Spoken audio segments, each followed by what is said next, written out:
How's it going, everybody? I hope you're all doing well. Okay, so in this episode, I thought I'd try to say something about the idea of Eden or paradise. And let's get straight to the name first. So the word Eden, it has a Hebrew origin, and what it meant was something like pleasure or delight. And of course, that pretty much reflects how it is we understand an Edenic world. An Edenic world is a world completely free from any struggle and suffering and loss. It's a seemingly perfect state, a life of unbroken harmony and endless provision, an existence untouched by toil. Okay, but here's the thing though. I think you could argue that such an existence is deeply problematic, that it's not what it appears to be. And I think among other mythologies, the biblical story of Adam and Eve shows this. What it shows, or at least implies, is that living an Edenic existence is one that fails to offer us what we truly need and want, namely responsibility and a sense of care, and ultimately meaning. It sounds paradoxical, but this is why most Edenic paradises are woefully impoverished or incomplete. Okay, but now let's look at things in a bit more detail. So I'm assuming most of us are familiar with the story in Genesis, where Adam and then Eve are placed in a garden where God provides them with absolutely everything they need. Food and protection and order. Now in this state, prior to the fall, Adam and Eve, because they're provided with everything, they never have to worry or have anything matter to them.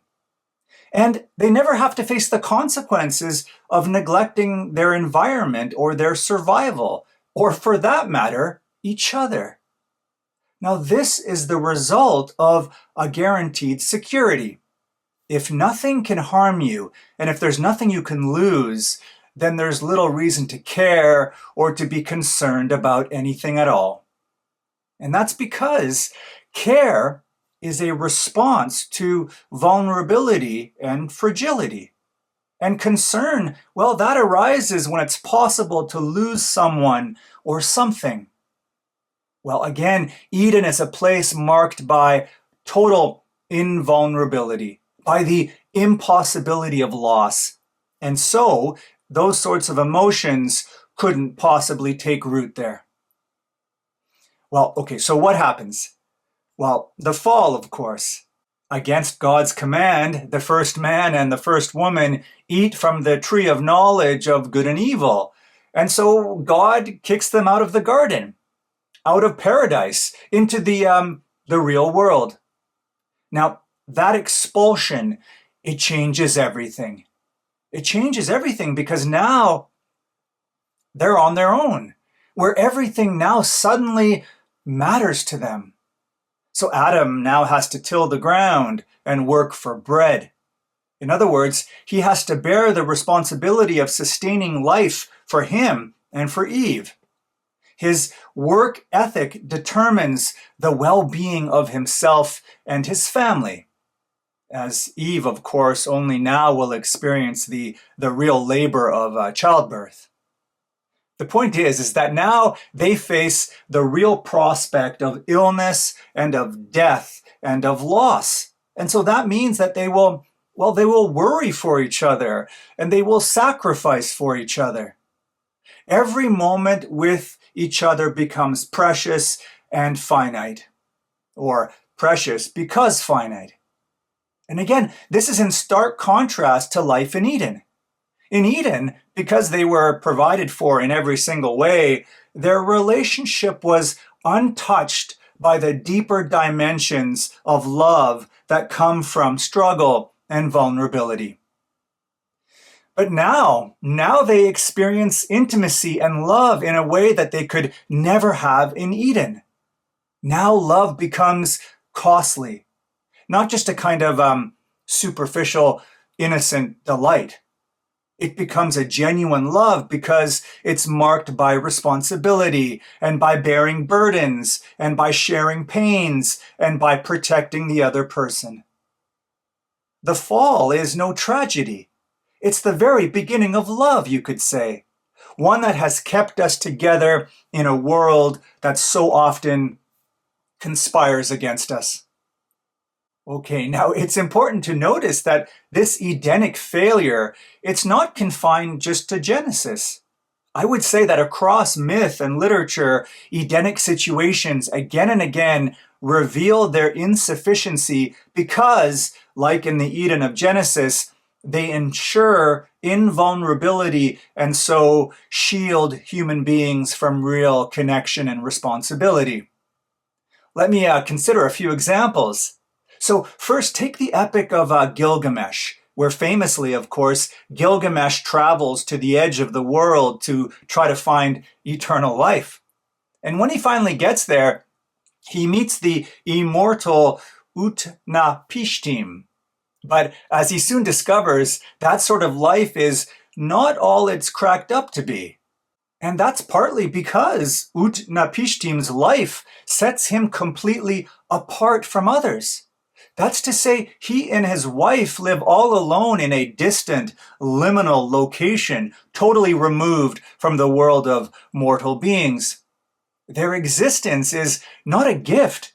No, it's an exile. Now that's the price of immortality and an Edenic life. It's cold and it's abstract and it's divorced from flesh and blood relationships of real human beings. And it's why Gilgamesh leaves to go back home. He realizes it's not Eden and immortality he really wants, but what he really wants is a meaningful life, one where love and care is not possible without loss and death. Okay, so let's take one more example. So think about the golden age of Greek mythology. This was a period imagined as free from toil and disease and conflict. A time where humans lived basically as gods, where there was no aging and there was no suffering. And a time when the earth provided for everybody, where it produced endlessly and plentifully on its own. Now, such an age seems quite idyllic on the surface, right? It looks like a complete paradise. But here's the thing, though. Nothing much gets done there. Life is static and it's without progress. There's little opportunity for human striving and for human invention and, importantly, for moral growth. Now, what's telling is that this golden age passes quickly and it gets replaced by the silver and bronze and iron ages. Now that's significant because these successive stages are different in that they're marked by work and by scarcity and by struggle. And the result is that only here in those later ages does humanity discover its true capacity. And that's because hardship enters the world. And also only here does moral growth happen. Because after all, justice only takes on a meaning when there's some unfairness in the world, and courage only manifests itself when danger and fear are real. So again, the golden age offers an existence that seems ideal, but in reality, what it does is it robs human life of the meaningful and of the moral and of the creative. And by the way, we don't always need to be speaking about past mythologies here. The Edens are no less alive and well today. I mean, think about our own modern so-called paradises. Think about vacation resorts or retirement fantasies, or certainly most apt today, think about our dreams of complete technological automation. You know, a future where we won't have to lift a creative finger and where we can outsource our thinking to AI. Well, these all carry the same danger. They do away with responsibility and with meaningful action. And so these sorts of settings, what they become are shallow pleasures rather than places of flourishing. A life with no burdens to carry is undoubtedly a life stripped of purpose.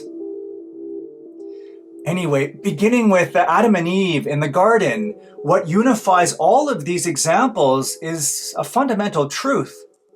Care and responsibility are what give human life its existential and moral depth. To care for another person, and more generally for things around us to matter, is to recognize that something fragile depends upon our actions. This is why Adam, outside of the garden, toiling in sweat and struggle, and as concerned and as worried as ever, is more fully human than Adam within Eden's security. So far from being the ideal state, Eden, if it's anything at all, it's only ever really the beginning of the story. Genuine human flourishing begins not only with innocence preserved, but with the weight of responsibility embraced. Bye for now.